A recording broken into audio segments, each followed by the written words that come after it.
Signor Presidente, onorevoli colleghi, l'attualità dell'umiliazione dei diritti di Ilaria Salis, della civiltà giuridica italiana e europea, rende ancora più doveroso ricordare il centenario della nascita di Loris Fortuna, uomo e politico che ha messo al centro i diritti individuali e civili. Lo stesso svilimento della politica da chi predicato e da chi praticato ci porta a riflettere su chi invece, come Loris Fortuna, fece della politica un mezzo per portare avanti grandi battaglie che permisero all'Italia di crescere. La sua fu una parabola condivisa con le menti più lucide dei progressisti del dopoguerra e in questo contesto va letta anche la sua netta presa di posizione nei confronti della repressione sovietica della rivolta d'Ungheria che lo portò ad allontanarsi dal Partito Comunista e aderire a quello socialista. Figlio della Resistenza, deportato, ha rappresentato in Parlamento il Friuli Venezia Giulia per 6 legislature, sapendo essere anche portavoce della nostra specificità. A ripercorrere la sua attività parlamentare è impressionante riconoscere in Loris Fortuna una capacità di precorrere i tempi e di antivedere con ampio anticipo le tematiche che il naturale ampliamento dei diritti avrebbe reso evidenti a tutti, dai problemi delle carceri e della giustizia all'attualissimo tema del fine vita. Ha saputo leggere con lungimiranza le questioni che sarebbero emerse potentemente nei decenni successivi e fino a oggi.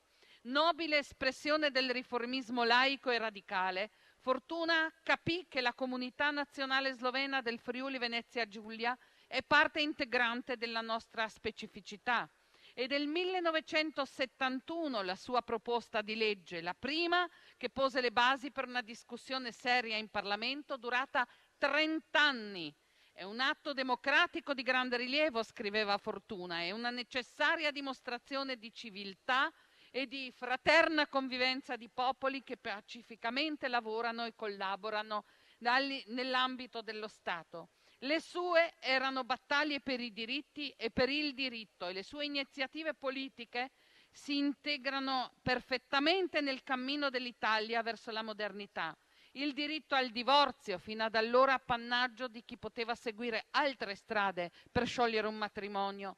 La normativa sull'interruzione di gravidanza che ha dato possibilità alle donne di scegliere, ma soprattutto di veder tutelato in questa difficilissima scelta il diritto alla salute e anche alla comprensione nel sistema delle strutture pubbliche. Queste sono state battaglie vinte, talvolta più per volere popolare che dei partiti, ma battaglie comunque che hanno definito il sistema valoriale entro il quale si sviluppava l'attività politica di Loris Fortuna. Sono battaglie che hanno cambiato il Paese e che hanno permesso nel 1976 anche la revisione del diritto di famiglia, a lungo atteso in una Italia che presentava tratti patriarcali e maschilisti inaccettabili. Tra i diritti che Fortuna aveva difeso da subito vi era quello dei lavoratori e nello specifico la protezione della manodopera minorile e femminile. Quest'ultima ancora non trova una sintesi dignitosa nel quadro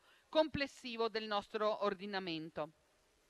Raccogliamo una sua eredità quando chiediamo che venga riconosciuto per legge il salario minimo, la parità salariale tra uomini e donne, il congedo parentale, le inaccettabili morti dei ragazzi in alternanza scuola-lavoro. E concludo, la qualità del lungo elenco delle sue proposte di legge ci conferma la qualità della visione che Loris Fortuna ha offerto all'Italia, una visione che rimane attuale e che nonostante i decenni passati dà senso al nostro lavoro e illumina le nostre aule. Grazie. Grazie senatrice.